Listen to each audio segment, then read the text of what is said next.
You've probably noticed how easily the world gets under your skin. A comment someone made days ago still echoes in your mind. A look, a tone, a silence that felt heavy, and suddenly your peace is gone. You didn't ask for it. You didn't choose it. But there it is, sitting in your chest, shaping your mood, controlling how you feel about yourself and everything around you. And the exhausting part?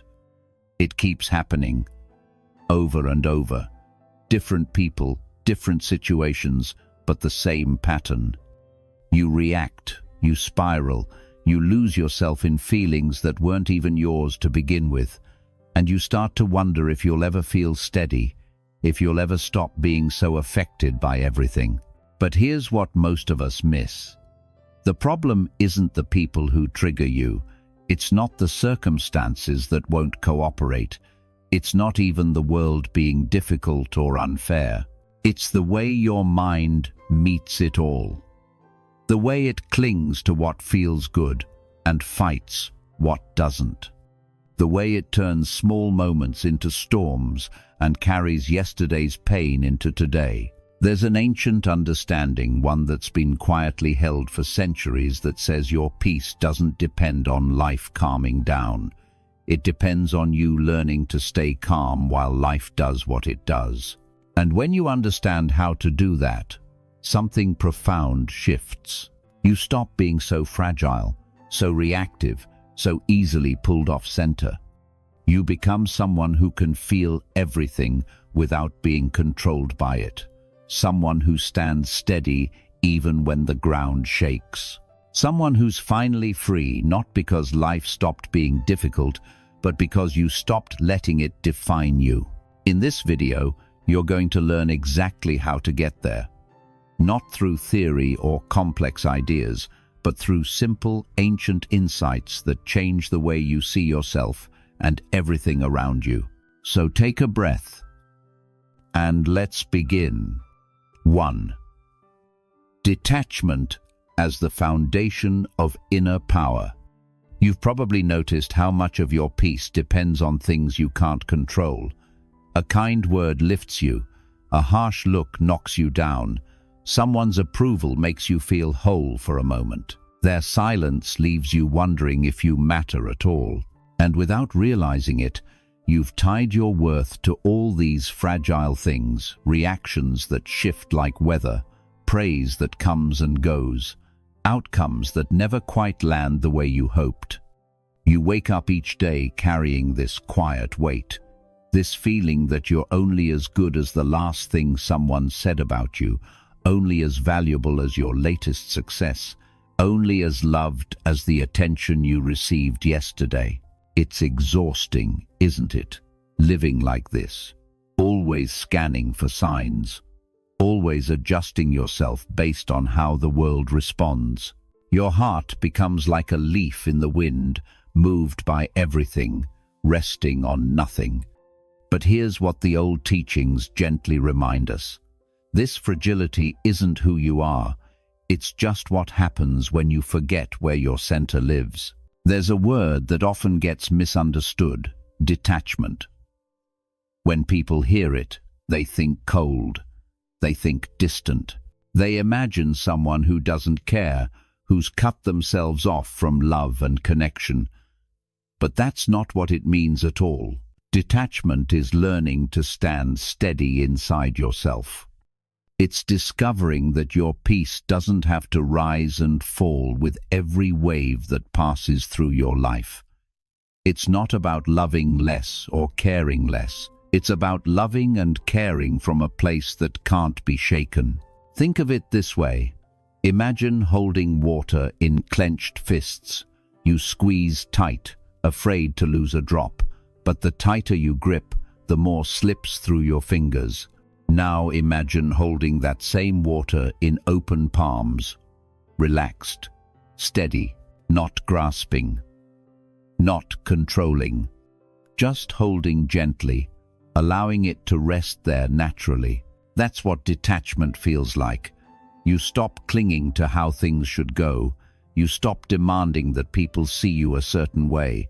You stop making your inner calm depend on outer chaos arranging itself perfectly. Instead, you hold life with open hands, present, engaged, but not desperate. When you live this way, something shifts. You notice that criticism doesn't collapse you anymore. Praise feels nice, but it doesn't define you. Other people's moods pass through the room, and you can feel compassion without being pulled under. You're no longer at the mercy of every changing thing. There's an old Zen saying, "The tree that bends in the storm survives. The one that resists breaks." Detachment is that bending, not breaking, not falling, just moving with life instead of fighting it. And here's the truth that changes everything. When nothing outside defines you, nothing outside can shake you. Not because you've built walls, but because you've found your ground. Take a breath now. Let it be slow. Let it remind you that you are here, whole, enough regardless of what happened today or what anyone thought of you. You don't need the world to agree with you to be at peace. You just need to stop asking it to. 2. Observe. Don't absorb. You walk into a room and someone's frustration hangs in the air like smoke. You can feel it before anyone says a word. Their mood seeps into your chest, and suddenly you're carrying tension that wasn't yours 5 minutes ago. Or maybe someone shares their pain with you, deep, heavy, real pain, and without meaning to, you take it home.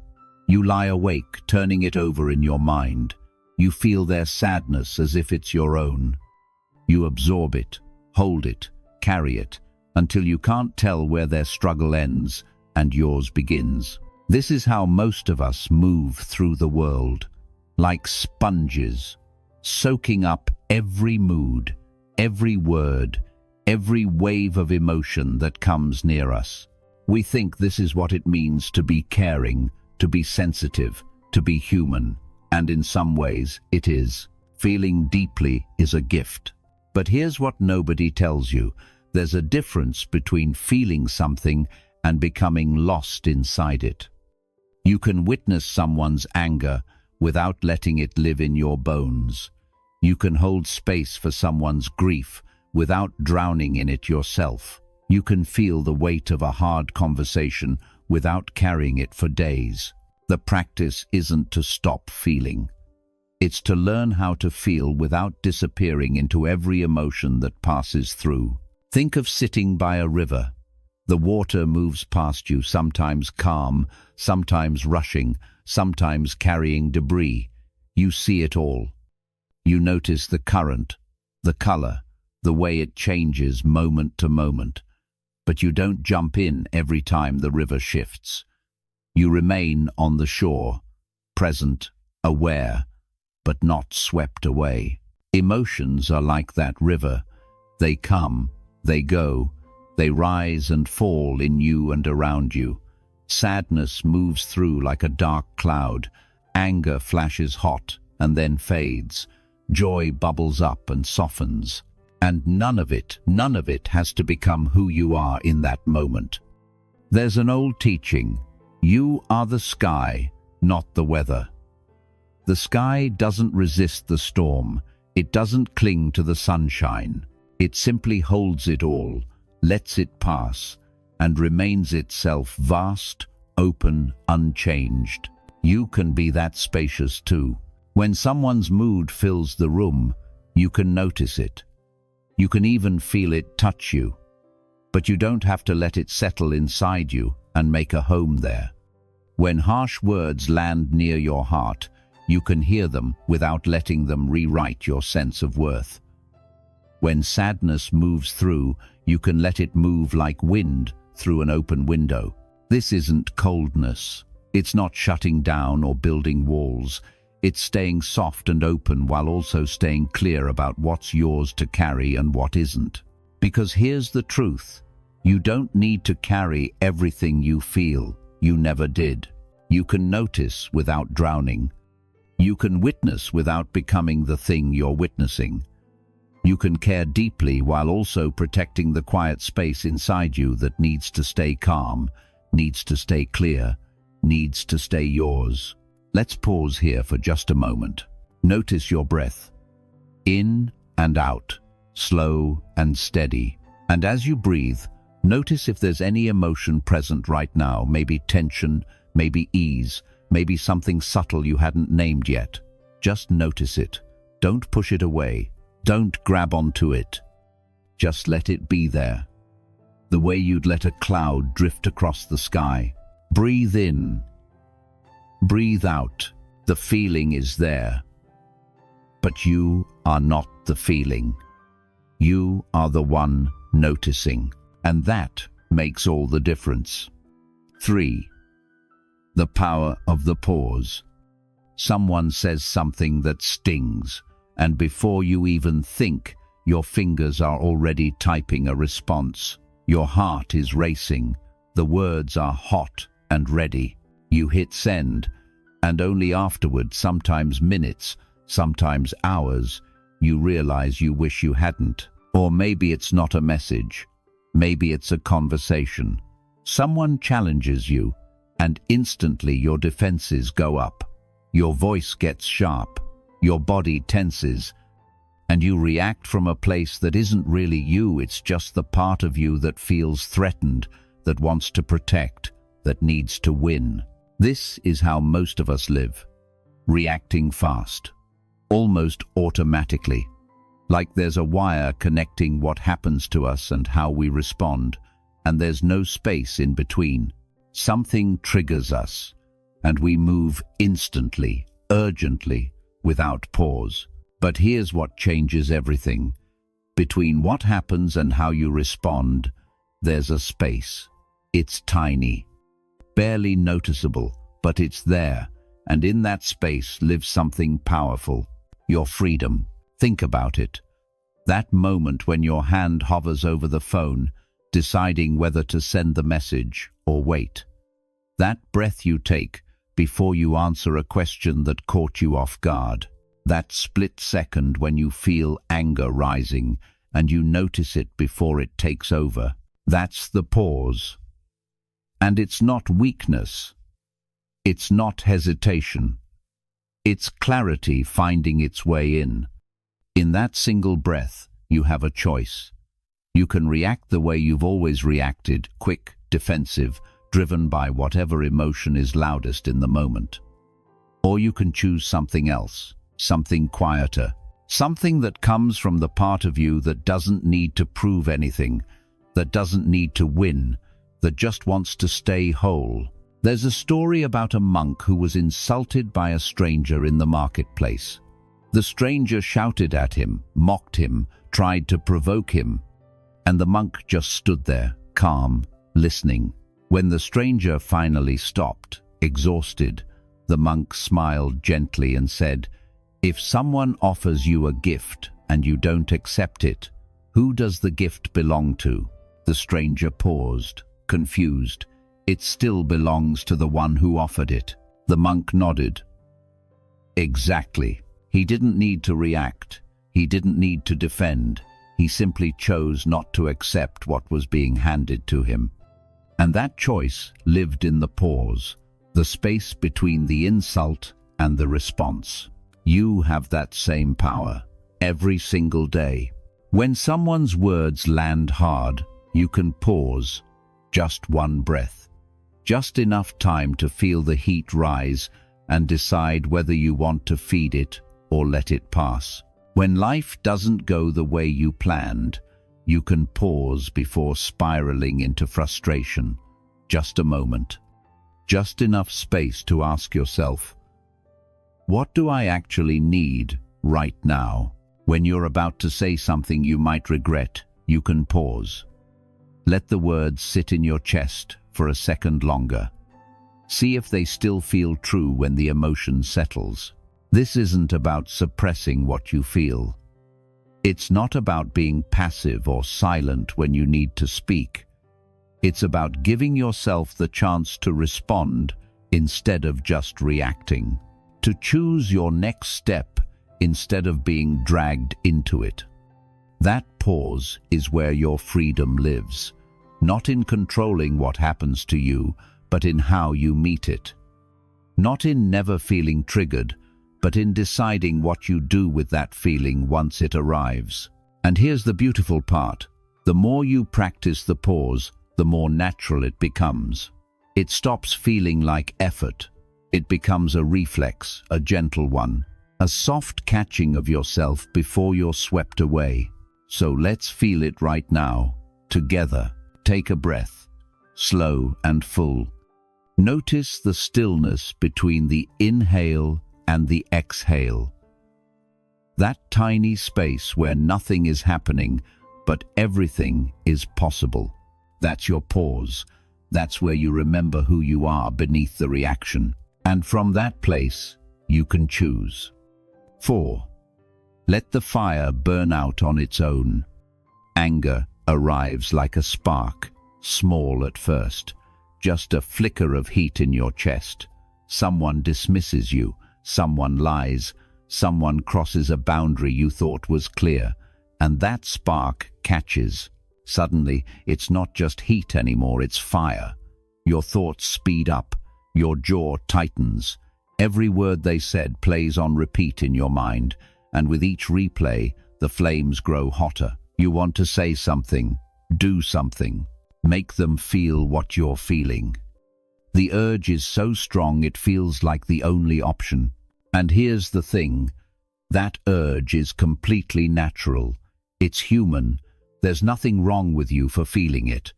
Anger isn't a flaw. It's just energy moving through you, trying to protect something that feels threatened. But here's what most of us don't realize. Anger grows when it's fed. Every time you rehearse what you'll say, you add wood to the fire. Every time you imagine the argument, justify your position, build your case, you're fanning the flames. The anger that could have passed in moments becomes something that burns for hours, sometimes days. And by the time you finally react, you're not responding to what actually happened anymore. You're responding to everything you've added to it, the story, the assumptions, the wounds from years ago that got pulled into this moment. So here's the gentle invitation. What if you didn't feed it? Not by fighting it, not by pushing it down or pretending it's not there, but simply by not adding fuel. Imagine standing in front of a small fire. It's burning. Yes, it's real. You can feel the heat, but you don't throw more wood on it. You don't fan it. You just step back and let it burn itself out. Because that's what fire does when you stop feeding it. It runs out of fuel. It softens. It fades. And eventually, only warm embers remain. Anger works the same way. When you stop replaying the story, stop planning your defense, stop rehearsing your comeback, the fire begins to settle on its own. Not because you forced it to, but because you stopped giving it what it needed to grow. There's an old saying, holding on to anger is like drinking poison and expecting the other person to die. The fire you're feeding isn't hurting them, it's burning you. And the strongest thing you can do, the most dignified thing, is to set the poison down. This doesn't mean you don't stand up for yourself. It doesn't mean you accept mistreatment or stay silent when something needs to be said.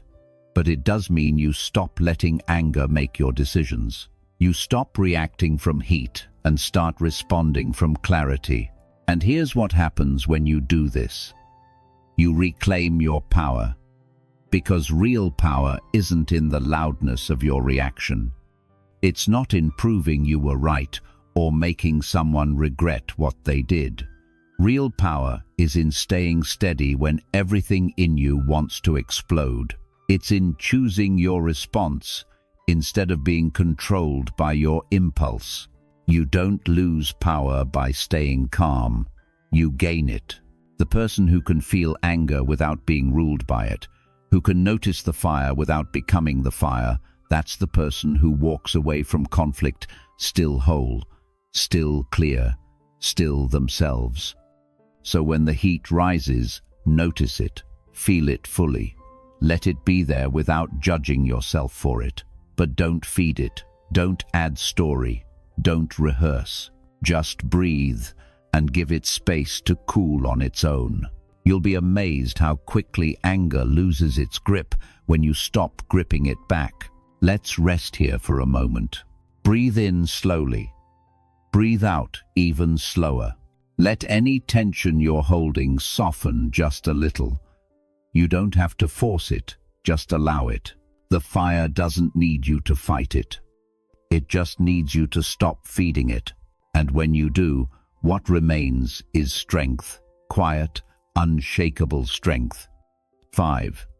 Silence as the language of the wise. We live in a world that never stops talking. Voices everywhere, on screens, in our heads, in every room we enter. Opinions shouted, explanations demanded, words piled on top of words until silence feels like something strange, something uncomfortable, something that needs to be filled. And somewhere along the way, you learned that silence means weakness. That if you don't speak up, you'll be misunderstood. That if you don't defend yourself, explain yourself, justify yourself, then somehow you'll disappear. So you talk, you explain, you try to make people see you the way you see yourself. But here's what all that noise costs you: your energy, your clarity, your peace. Because every time you feel the need to explain, you're handing your power to someone else.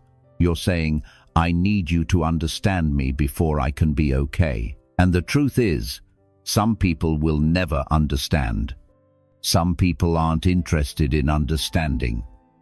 And no amount of words will change that.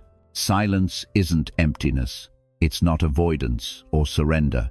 Silence is presence. It's listening not just to others, but to yourself. It's the space where you stop performing and start simply being. And there's a strength in that most people never discover. Think about a tree in a storm. The wind howls, branches thrash, leaves scatter everywhere. But the roots stay silent, deep in the earth, holding everything steady. The tree doesn't explain itself to the storm. It doesn't argue. It just stands, quiet, rooted, unshaken. You can be that way too. When chaos swirls around you, when people misunderstand you, when they demand explanations, when they try to pull you into their drama, you can stand quietly and let it pass. You don't have to engage every argument. You don't have to correct every wrong assumption. You don't have to prove that you're right. Sometimes the most powerful thing you can do is say nothing at all. There's an old story about a student who kept asking his teacher questions, endless questions, one after another. The teacher sat in silence, listening patiently. Finally, the student, frustrated, asked, "Master, why won't you answer me?"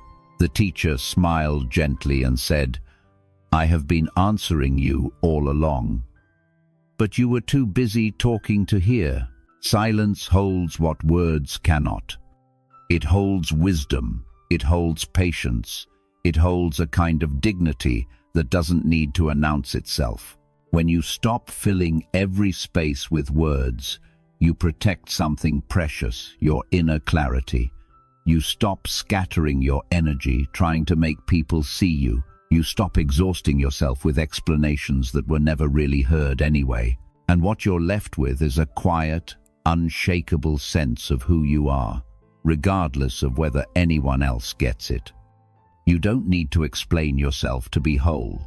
You don't need to defend your choices to feel valid. You don't need to prove your worth to anyone who's already decided not to see it. Your silence can be your answer. And for those who truly care, who truly listen, your presence will say more than any words ever could. This doesn't mean you never speak. It doesn't mean you let people walk over you or stay silent when something important needs to be said. But it does mean you stop wasting your voice on ears that aren't ready to listen. It means you stop feeding noise with more noise. And when you do speak, it comes from a deeper place, not from defensiveness, not from the need to be understood, but from clarity, from choice, from the part of you that knows its own worth doesn't depend on being heard. Let's rest in that silence now, just for a moment. Breathe in slowly, hold it gently. Breathe out, letting everything soften. One more breath, in and out. Notice how much is here in the quiet, how much you don't need to say. This silence, this is where your strength lives. Not in the noise, not in the explanations, but here, in the stillness, in the knowing. 6. Acceptance as the end of suffering. There's a kind of exhaustion that comes from fighting what is. You replay what happened, wishing it had gone differently. You push against circumstances that won't budge. You tell yourself over and over, this isn't fair. This isn't right. And with every push, every argument, every refusal to let things be as they are, you feel the weight grow heavier. Your chest tightens, your mind spins, and the pain isn't just from what happened anymore. It's from the war you're waging inside yourself, trying to make reality into something it's not. This is what resistance feels like, and it's one of the deepest forms of suffering we experience, not the pain of what happens, but the pain of fighting it. But here's what needs to be said gently, clearly. Acceptance doesn't mean you approve. It doesn't mean you like what happened. It doesn't mean you're giving up or surrendering your power to change things. Acceptance is something quieter, something more honest. It's simply stopping the inner fight. It's saying, this is what's here right now. I don't have to love it. I don't have to want it. But I can stop pretending it's not real. Think of it like this. Imagine you're in a river and the current is strong. You can fight it, kick hard, swim against it, exhaust yourself trying to force your way upstream, and maybe for a moment you move a few feet. But the current is relentless. It doesn't care how hard you try, and eventually you're just tired, gasping, still being pulled in the direction the water flows. Or you can stop fighting, not give up, not drown, but float.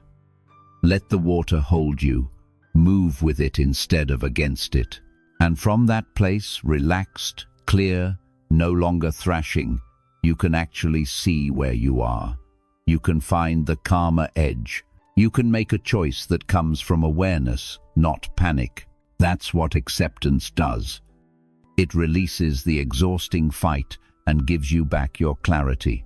There's a teaching that says, pain is inevitable, suffering is optional. Pain is what life hands you: loss, disappointment, change you didn't ask for. But suffering is what you add when you refuse to let that pain simply be. When you keep arguing with what already happened, when you keep insisting it should have been different, the moment you stop arguing, something shifts. Not the situation. The situation is still what it is. But you soften. The knot in your chest loosens. Your mind stops spinning in the same circle. And suddenly, there's space. Space to breathe. Space to think. Space to see what's actually possible from here. You don't have to like where you are to accept that you're here. You don't have to be happy about what happened to stop fighting the fact that it did. Acceptance isn't about being passive. It's about being present. And from presence, you can actually move forward. Because here's the truth most people miss. You can't change anything from a place of resistance. When you're busy fighting reality, all your energy goes into the fight. There's nothing left for healing, for growth, for making things better. But when you accept what is, when you stop wasting energy on denial and wishful thinking, you finally have the clarity to ask, okay, this is where I am. What now? And that question, that's where your power returns. Peace begins when you stop arguing with reality. Not because reality deserves your approval, but because arguing with it only keeps you stuck. The river flows whether you fight it or not. The only question is whether you'll exhaust yourself resisting or find your way by working with what's true. So let it be true, whatever it is. Let it be exactly as painful, as disappointing, as unfair as it feels. And then, gently, without forcing, let the fight go. Not forever. Not in every moment. Just for now. Just this breath. And notice what happens when the fight stops. How the weight lifts just a little. How clarity slips in where chaos used to be. You're still here, still whole. And now, finally, you can see what comes next. 7. Focused energy over time. You've probably hoped for it before, that sudden shift. The moment when everything clicks, when you finally feel different, when all the inner work pays off at once and you wake up transformed, calm, unshakable, free. And when that moment doesn't come, when you still get triggered, when you still react in ways you wish you didn't, it's easy to think you're failing, that maybe this peace everyone talks about isn't meant for you, that maybe you're just not capable of real change. But here's the truth no one tells you at the beginning. Inner growth doesn't happen in lightning strikes. It doesn't announce itself with fanfare. It doesn't arrive all at once, fully formed, tying everything together in a perfect bow. It happens quietly, gradually, in moments so small you might not even notice them at first. It's the moment you catch yourself before snapping at someone and choose silence instead. It's the breath you take when anxiety rises, the pause you give yourself before reacting. It's noticing the old patterns starting to play out and, just this once, choosing something different. These moments don't feel like transformation. They feel ordinary, almost insignificant. But they're not. They're everything. Think of water shaping stone. One drop, nothing happens. 100 drops, still nothing visible. But over time, years, decades, the stone changes. Not because of force, not because of one powerful moment, but because of quiet, patient, persistent return. Drop after drop after drop. That's how you change too. Not all at once, but through the small returns, the gentle corrections, the quiet choice made again and again, even when it feels like it's not working. There's a story about a student who asked his teacher, "How long will it take me to find peace?" The teacher smiled. "It depends. If you practice once, it may take a lifetime. If you practice every day, it may take a few years.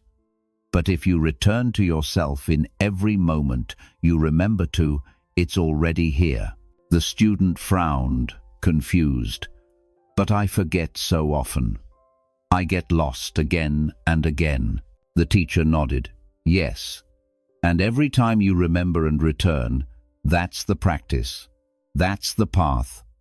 Not perfection, just return. You don't need to get it right every time. You don't need to be calm in every moment, unshaken by every storm. You just need to keep coming back, to awareness, to breath, to the quiet center that's always been there, waiting for you to remember it exists. And here's what happens when you do this, when you stop demanding instant change and start trusting the process. Slowly, almost imperceptibly, things begin to shift. The triggers that used to pull you under for hours now pass in minutes. The reactions that used to feel automatic now have a small pause before them. The peace you thought was impossible starts showing up in small pockets: a calm morning, a steady conversation, a moment when you notice you're okay even though nothing around you changed. Every small return to awareness matters. Every time you breathe instead of react, every time you pause instead of spiral, every time you choose presence over panic, you're carving that path deeper. You're teaching your nervous system that there's another way. You're building, stone by stone, the inner foundation that can't be shaken. This isn't about pressure. It's not about perfecting yourself or forcing growth. It's about trust. Trust that the small things add up. Trust that returning matters more than never leaving. Trust that growth doesn't have to be loud to be real. So be patient with yourself, not in a passive way, but in a kind way. The way you'd be patient with a garden you plant, you water, you trust the process even when you can't see what's happening beneath the soil. And one day, without fanfare, something blooms. You're not failing when you stumble. You're practicing. And every time you return to your breath, to your center, to the awareness that you are not your reactions, you're doing the work that matters most. Keep returning, that's all. Just keep coming back. And over time, you'll notice the calm you've been seeking was never far away. It was just waiting for you to stop rushing toward it and start resting in it, one quiet moment at a time. Closing. Becoming the still place. You've spent so much of your life trying to control what happens around you, trying to make people understand, trying to arrange circumstances so they don't hurt, trying to predict, prepare, protect yourself from every possible storm. But here's what all of that striving has taught you. You can't control life. You never could. The storms come anyway. People misunderstand. Plans fall apart. And no amount of effort changes that. But what you can do, what you've always been able to do, is guide your inner response. You can choose the pause over the reaction. You can let the fire cool instead of feeding it. You can float with the current instead of exhausting yourself fighting it. You can stand quietly while chaos swirls, knowing that silence holds more strength than any words you could force out in the heat of the moment. You don't need to be untouched by life to find peace. You just need to become the still place inside the storm. The part of you that remains steady even when everything else is moving. The calm center that doesn't disappear when things get hard, it just gets quieter, deeper, more rooted. And you build that stillness the same way water shapes stone. One breath, one pause, one gentle return to yourself, again and again. Not perfectly, not all at once, but consistently, patiently, with trust that every small moment of awareness matters more than you know. So let's take one more breath together. Breathe in slowly, deeply, as if you're drawing in all the calm the world has to offer. Hold it gently for a moment. And now, let it go. Release everything you've been holding, the tension, the need to control, the fear that you're not doing this right. One more time, in and out.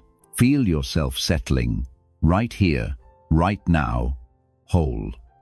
Peace is not something you find someday, when life finally calms down, when everything falls into place, when you've figured it all out.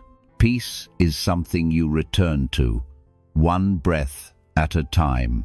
If one of these teachings landed with you today, if something here felt true, leave just one word in the comments, the word that stayed with you. Let it be a quiet reminder for you and for someone else who needs to hear it too.